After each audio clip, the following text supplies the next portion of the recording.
All right, for our next lesson, we're going to format text that we put in the last lesson. This is going to be quick, it's going to be simple, it's going to be easy. All right, so the first thing you'll notice is whenever you're using your text tool, you've got all these text options at the top, but they also can change depending on if you're in character or paragraph. So if you clicked here and you want to change the size of the font, you'll notice that nothing happens. And what that means is you have to have text selected for anything to change.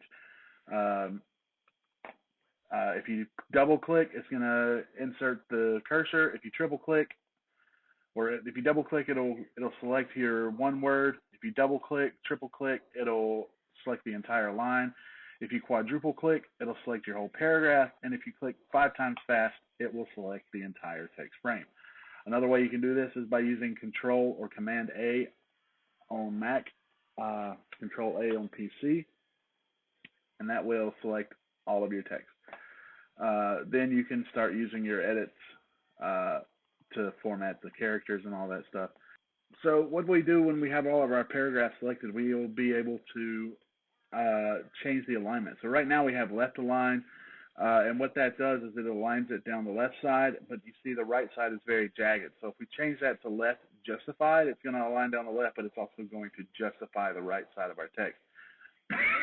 So that when we look at it, it looks more like a magazine or a newspaper or how major publications are written.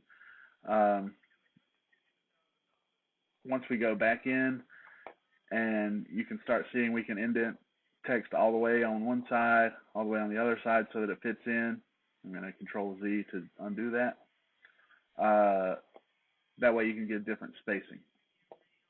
You have space before paragraphs that can put space in between your paragraphs. You have space after your paragraphs, which will put it after the paragraph. You've also got your last line, right indent. You've got drop caps right here. A drop cap would make every first letter in a paragraph big. And then you also got your drop cap 1 or more characters, so you can drop cap 4 characters, and then you get 4 characters. The last thing is we want to make it very clear where a new paragraph starts. So we want to go to this one. That's the first line left indent, and we're going to go up to 0.25 inches, so 1/4 of an inch. And that way you can really see where it's coming through. All right, so that's pretty much it as far as your paragraph formatting goes. Thanks, and I'll see you next time.